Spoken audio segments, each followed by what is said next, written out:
special guest today joining us to share her purpose journey and story with all of us together. Special warm welcome to you, Duna. Thank you for joining us today. Thank you so And much, Rose. I'm very happy to be here. and where in the world, Duna, are you today? I'm in Galveston, in Texas. All right, so right here in the US of A. Okay, so let's begin and we're going to all find out your journey together. So Mhm. I want you to take a moment and just go back to the first time, that aha moment, or if it was a series of aha moments, and just tell us the whole story of where you've ended up today from those Mhm. series of events and share your journey. Mhm. The floor is yours. That's exciting. So let's see. I think my first big moment was when I was around 25 and I was a teacher. So I had, a steady job, my apartment, my car, and all that. And one day I decided that I didn't want to do that for the rest of my life. So I left to Australia to learn English because I didn't speak English at the time. And I decided that I wanted to learn English because I wanted to travel. So I went to Australia for 8 months, but I stayed there for 3 years. And after that, my other big decision was to go solo backpacking to Southeast Asia. And when I was there, it was a no return ticket trip. And so that was my dream. But 2 months in, I had a motorcycle accident that required my repatriation. So I needed surgery. I couldn't walk for 3 to 6 months, and I was in physical therapy for like a year. But so I was repatriated to Switzerland.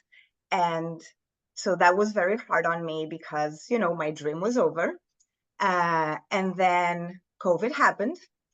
I was separated from a person that I met during that trip, who now is my husband. But at that time, we were just getting to know each other, and the accident separated us.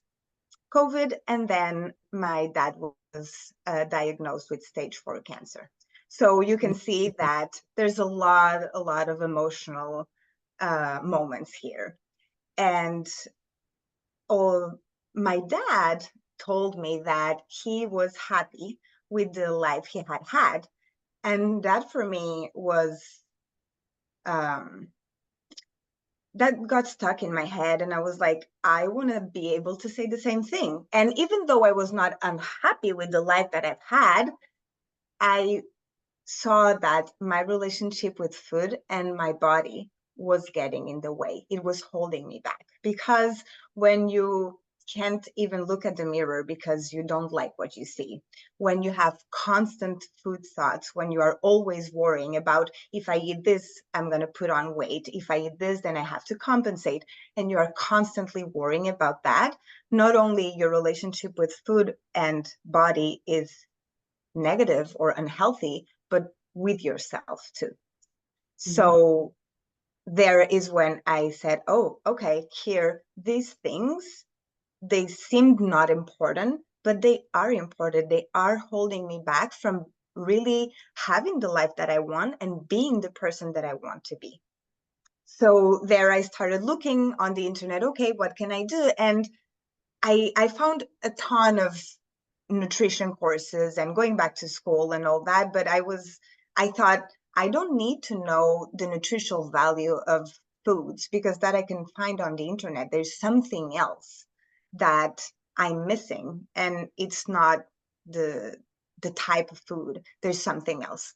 And I came across the Institute for Integrative Nutrition, where they see health from a holistic point of view. It's not only what's inside your plate, but also what's outside, meaning relationships, social life, um, home environment, a lot of other things, all the other areas in life that have an impact in your life. And one thing they say a lot is like, you might have the cleanest diet in the world. If then you engage in toxic relationships, are you really going to be healthy and happy? And that really, it resonated with me. So I started doing that health coaching program. And as I was on the program, I felt that maybe this is what I came here to do, because I really felt that, we had an accountability coach, a peer with who we would practice and all that. And I really felt that I liked it. I felt that I was able to listen and ask good questions. And I felt that that was my purpose. Um, but then at the end of my dad's life, I came here to the States. I had to make a decision. Do I come here to the States and try something with the guy that I met in Asia, or I stay with my dad to take care of him until he passes? And my stepmom said, "You are not staying here. I am here with him. You are not staying here. You have your life. This is your dad's path, and you cannot be responsible of his life."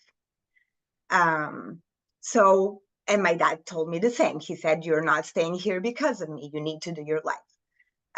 Which was very difficult because, am I abandoning him? A lot of conflicting emotions inside of me. But I decided to come to the States. And at that time, I got married, and I could not leave the States without a special permit, because all the green card and, administration things. But I did get a special permit to go see my dad his last month of life. So I had the chance to be with him during his last month.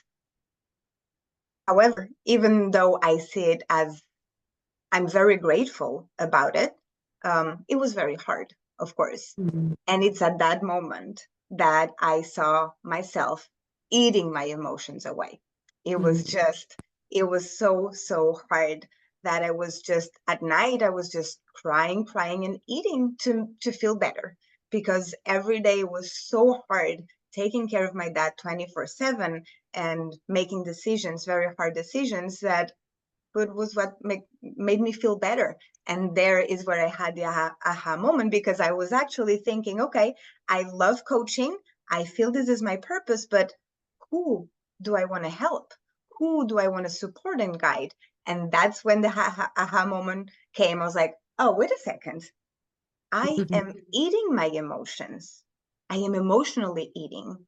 I didn't even know that was a thing. So then I started learning about it, and I did a specialization course, because I did see that, looking back at my life, I saw that I never really learned how to feel and cope with my emotions. I grew up in a house with a lot of drama with my mom, and no one really taught me how to regulate myself. In those situations, or how to cope. So food was always the thing that came um, to make me feel better. So it was at that moment that I realized that I had been emotionally eating my whole life. So all my struggles with food thoughts and body thoughts and all that came from a lack of coping mechanisms and believing diet culture. And then when my dad, during his last month, that was the aha moment of, okay, it's coaching, but it's with women that struggle with their relationship with food, their body, and their emotions. So that's more or less my story.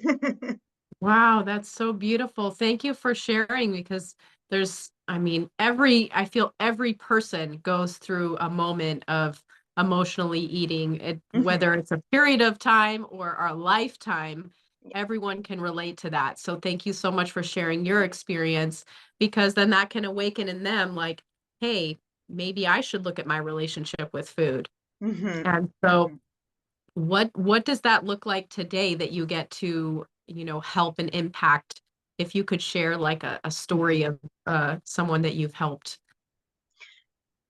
It's really, I think I can say in one word, it's finding freedom. It's finding freedom that food is not constantly um, in your life. It's not the center of your life. Before food was the center of your life, everything was around food, what I eat, how I eat, and how I compensate. And then my clients just find the freedom. Oh, I can eat and not being feeling constantly guilty, because when I work with my clients, we find a balanced way that works for them. Because one thing that's very important is to understand that there's no one diet that fits all.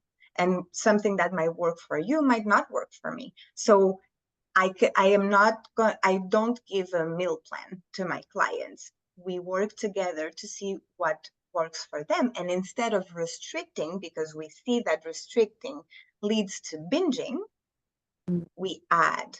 So let's say I have a steak and fries. I love steak and fries. And before I would eat that and then be like, let's eat also an ice cream because I've already eaten all those carbs and that fat. Let's just keep going.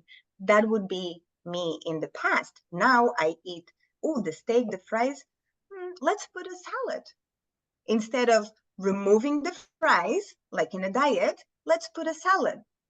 So now it's more complete. I'm going to feel satisfied, and I like it. I enjoy it. But that works for me. That might not work for you. So we need to work and together to see, try and error. It's trial and error. And it is very scary because when you give yourself unconditional permission to eat, you're very afraid that you're only going to eat those bad foods. And I say bad foods because food is food. Food has no moral value. So you're not good because you're eating a salad, and you're not bad because you're eating chocolate cookies or ice cream.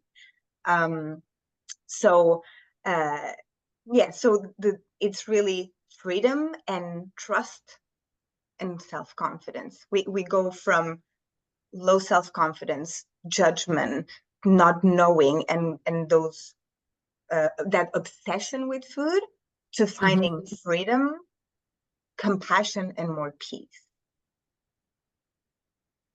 That is so beautiful. And I love that you're giving them freedom, because how we do one thing in one area of our life is how we do everything. So really Mm-hmm, having a balance in all the areas of our life is optimal. And mm-hmm, when we focus on having freedom from our eating, mm-hmm, then we can also look and use that same formula for other areas, just mm-hmm, like as an entrepreneur, for me, business freedom is important. So it's the same thing. It's a mindset of, okay, I can either be a workaholic mm-hmm, or I can create business freedom. So it's the same thing in food mindset. I can either base my life around food, or I mm-hmm. can use it as a medium to serve me in my purpose and what I'm Mm-hmm. doing. I don't Yeah. have to be addicted to it. I can use it for what it's Mm-hmm, meant for, to, mm-hmm. give us the nutrition and value that we need to keep going and Yeah. doing what we're doing Yeah. and serving who we're serving. Mm-hmm. So, But for that to happen, we really need to look at our beliefs. I think, yes. all the beliefs we've been building from a very young age, all the messaging that we have around food, body, what we should or shouldn't do. So it's it's not an easy thing. It doesn't go, you can't heal your relationship with food, body, and emotions overnight, but it's so worth it. It's so Yeah. worth it to find that freedom and to be able to, instead of all your thoughts and energy go to food, they go to your dreams and passions, to creating the life that you want. So I think it's, if someone is struggling with their relationship with food and body, I really encourage them to try something different. Because if diets haven't worked so far, don't try another one. It's not going to work. Let's try something different. I love that. Thank you so much. So I just want to celebrate and acknowledge your beautiful journey and story. Thank you so much for sharing, you know, um, the story with your father and just how you've found yourself. And now you get to help women and people who are struggling with something that's very real for them, and to help them transform into an impactful life. So just want to celebrate that. And thank you so much for joining us today, Duna. And uh, yeah, how can our friends and audience reach out to you if they are inspired to conquer their own emotional eating demons?